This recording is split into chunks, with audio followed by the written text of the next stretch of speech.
ஒரு 15 வருடங்களுக்கு மேலாக இந்த ஏரியால பஸ் இல்ல. நம்ம வாக்கு கேட்டு வரப்பே மக்கள் வந்து நம்மளோட கோரிக்கை வச்சாங்க.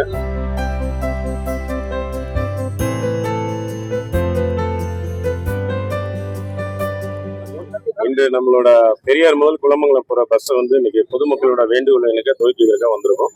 இது அவங்களோட நீண்டகால கனவா இருந்தது. ஏன்னா குறைந்தது ஒரு 15 வருடங்களுக்கு மேலாக இந்த ஏரியால பஸ் இல்ல. நம்ம வாக்கு கேட்டு வரப்பே மக்கள் வந்து நம்மளோட கோரிக்கை வச்சாங்க.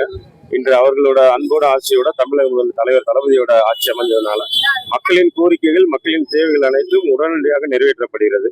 அந்த வகையில வந்து இன்று தமிழக முதலில் அறிவுறுத்தலின்படியும் நம்ம போக்குவரத்து துறை அமைச்சரோட ஆலோசனைப்படி இன்று அந்த பேருந்தை வந்து துவக்கி வைக்கிறதுல ரொம்ப பெருமைப்படுறோம். இன்னொன்னு வந்து நம்மளோட மதுரையில வந்து ஓடைப்பட்டி முதல் பெரியார் வரை அது வந்து பள்ளி மாணவ மாணவிகள் வந்துட்டு அது ஒரு 10-15 வருஷம் அந்த பஸ் வரல. ஸோ குழந்தைங்க முக்கியமா என்னன்னா அந்த பேருந்து வழித்தடத்தோட முக்கிய நோக்கம் அந்த பள்ளி மாணவ மாணவிகள் ரொம்ப கஷ்டப்படுறாங்க. இங்க நம்ம பொன்முடியார் ஸ்கூலுகளை நம்ம இன்ஸ்பெக்ஷன் போறப்போ அந்த குழந்தைங்க வந்து ரொம்ப பஸ்ல போறது ரொம்ப கஷ்டமா இருக்குன்னு அப்படின்னு சொன்னாங்க. அந்த கருப்பாரணி சைடா இருக்கட்டும், இங்கிட்ட வாகைக்குளம் குளமங்கலம் போன்ற பகுதி. அது போக செல்லூரை பொறுத்தளவுக்கு பொதுமக்கள் இந்த பகுதியில வந்து பஸ்ஸை பார்த்தே 15 வருஷம் இருக்கு. இந்த பால வேலை நடைபெறதுல இருந்து நடைபெறல. இன்று இந்த 2 பேருந்துகளையும் துவக்கி வைப்பதில் ரொம்ப மகிழ்ச்சி. தலைவர் தளபதி அவர்களுக்கு போக்குவரத்து அமைச்சருக்கு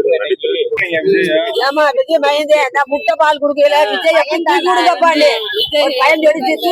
விட்டுருச்சு. அதே மாதிரி வந்துட்டாப்புல ரொம்ப சந்தோஷமா இருக்கு. எங்களுக்கு நல்லதே செய்யணும், நல்லா கொஞ்சம் கட்டுப்படுத்துங்க. விஜய் வந்துட்டார் இல்லையா, இப்ப பஸ் இயக்க போறாரு, உங்களுக்கு எப்படி இருக்குது? போக வர பிள்ளைய போக வர நாங்களும் என்ன செய்யணும்? நல்லது